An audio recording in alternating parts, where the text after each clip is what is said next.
nome da escola Navarro de Brito é em homenagem ao professor e advogado Luiz Augusto Fraga Navarro de Brito, nascido em 21 de março de 1935 na cidade de São Félix, Bahia, filho de Renato Navarro de Brito e Aldiriva Braga Navarro. Estamos aqui na Escola Municipal Luiz Navarro de Brito. Aos 13 de junho de 1970 foi solenemente inaugurado este prédio escolar, destinado ao ensino primário, entrando em pleno funcionamento nesta data, sendo Presidente da República General Emílio Arrastazul Médici, Ministro da Educação, Coronel Jarbas Passarinho, Governador Dr. Luiz Viana Neto, Secretário de Educação, Professor Edivaldo Boaventura, Prefeito José Barbosa Silva.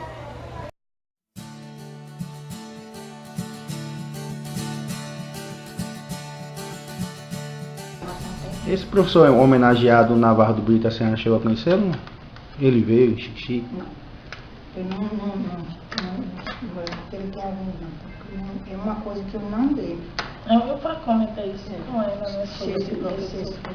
Porque eu não, como foi em 70, eu não sei assim, se foi, porque teve outras festas que ele fazia, acho que foi mesmo, na mesma época que foi inaugurada o Hospital Julieta Vidal. Então teve uma festa assim, então, porque ele fez todo, foi quando surgiu a festa da cidade, sabia? Que ele fez essa festa para a inauguração desse fosse, e fez o primeiro desfile. Não foi, depois do outro próximo ano foi que já que a Renal foi trazendo tudo, mas depois foi um desfile. Tudo quanto tinha xixi, toda a aula pública, representando o hospital, o posto de saúde, as escolas, você tinha um pilotão formante, muito bonito. A gente, tem gente que não tem foto dessa época. Muito bonito. Isso foi daí, eu ia direto para o Polivalente, e o professor Navarro de Brito naquela época, o aluno era escolhido.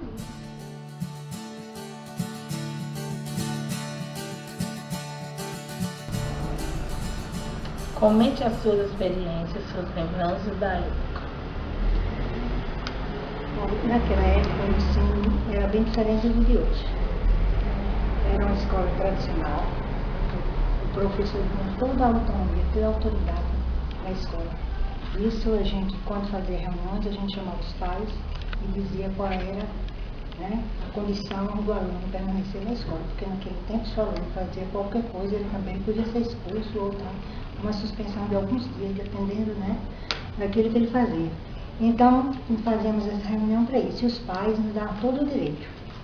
Então a escola, o professor agia mesmo como fosse pai e mãe dos alunos. Ele tinha toda a autoridade, qualquer coisa, se você mandar chamar o pai, conversava e dizia qual é a condição.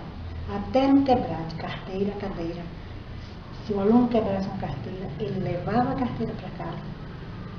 No outro dia o pai ia trazer ela consertada, porque ele não fazia nada, não contestava, não fazia nada, porque ele sabia que era a regra do colégio. Antes já tinha sido conversado. Então havia mais respeito, quer dizer, o ensino era tradicional, o professor era quem ensinava mesmo, o aluno tinha mesmo é que se ver como professor, porque não tinha recursos.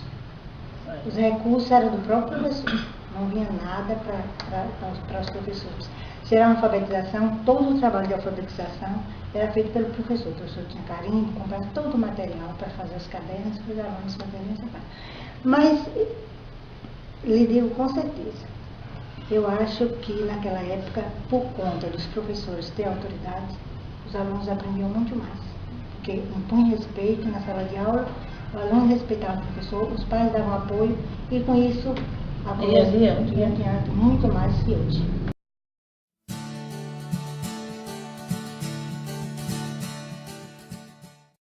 7 de setembro de Chique e 21. E como era a participação da escola Navarro de Brito? Todas as escolas participavam, assim, nos desfiles do 7 de setembro. Todas.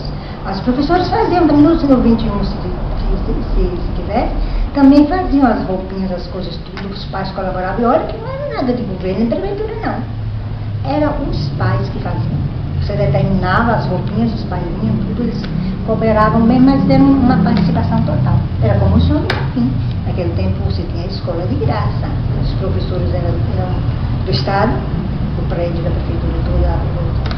Era, mas todo o material era por conta do pai.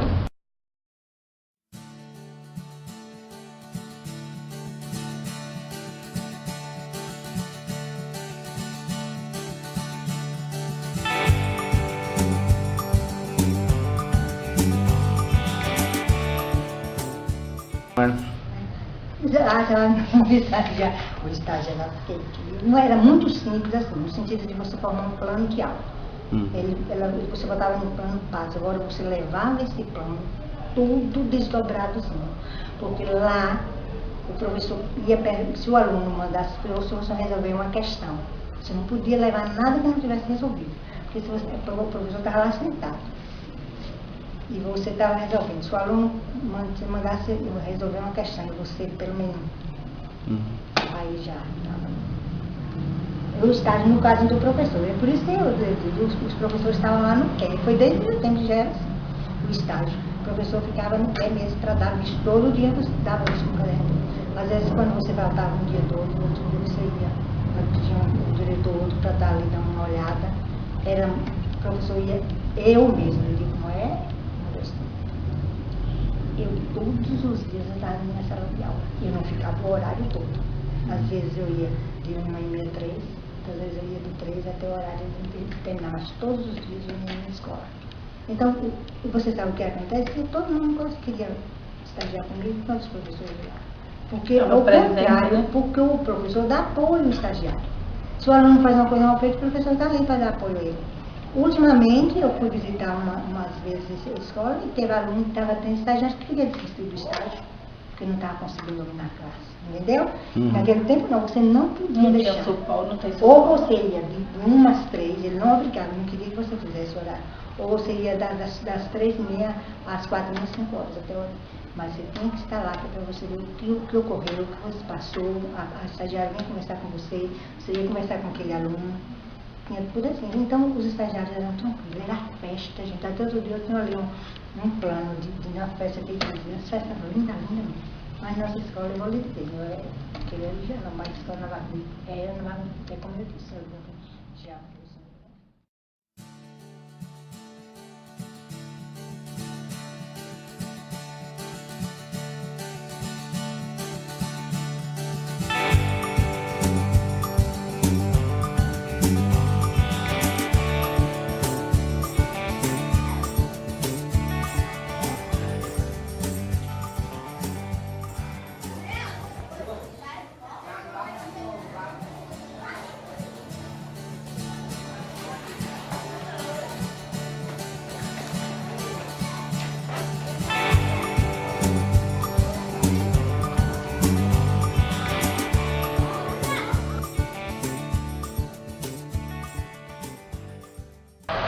Meu nome é Filemon Filho, sou residente de Xique-Xique, sou comerciante, já estudei na Escola Navarro de Brito da alfabetização até a 4ª série. Tinham professores muito bons na época, a estrutura da escola era muito boa, a merenda era muito boa. E assim, o que eu tenho de lembrança lá são coisas boas. A gente jogava futebol naquele pátio. Tinha assim uma casa de farinha lá próxima que a gente ia lá comer farinha. E quando chovia era uma lama muito grande. Até a gente chegar lá o acesso era difícil. E basicamente isso. Quem foram seus professores, colegas, você lembra? Meus professores, era a professora Denilde, professora Aurinha, professora Jária, a diretora era a finada professora Diva Bessa, a gente chamava ela de tia, dava a benção todo dia, ela queria que todo mundo desse a benção para ela, era muito interessante.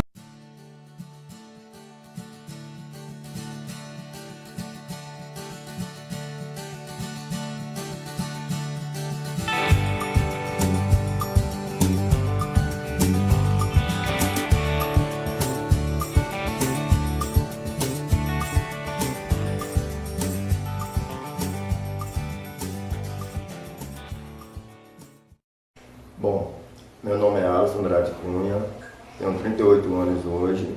Fui aluno do Navarro de Brito há uns 10 anos. Quando tinha 10 anos, fui aluno do Navarro de Brito.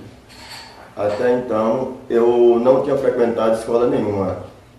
O meu professor que me alfabetizou foi meu pai, porque nenhuma escola queria me aceitar na época, devido ao meu problema. E aí meu pai começou todo dia de manhã cedo, ele fazia as letras, o alfabeto, os numerais, os pinguinhos eu só ia cobrindo. E aí eu consegui começar a escrever. Mas nessa época também, minha tia Eulina era professora na época. Aí quando sobravam as atividades lá dos alunos do Navarro, ela trazia para mim e eu ficava fazendo em casa. Aí chegou um tempo que só em casa não estava dando certo. Ela foi, nessa época também ela já tinha pegado a direção da escola, já era diretora. E aí eu consegui ir para o Navarro.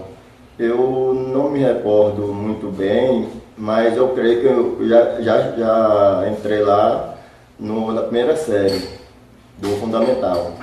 Aí fiz a primeira, segunda e terceira série lá. Porém a terceira série não foi muito agradável, porque eu não consegui terminar por causa do meu problema e também porque eu sentia muita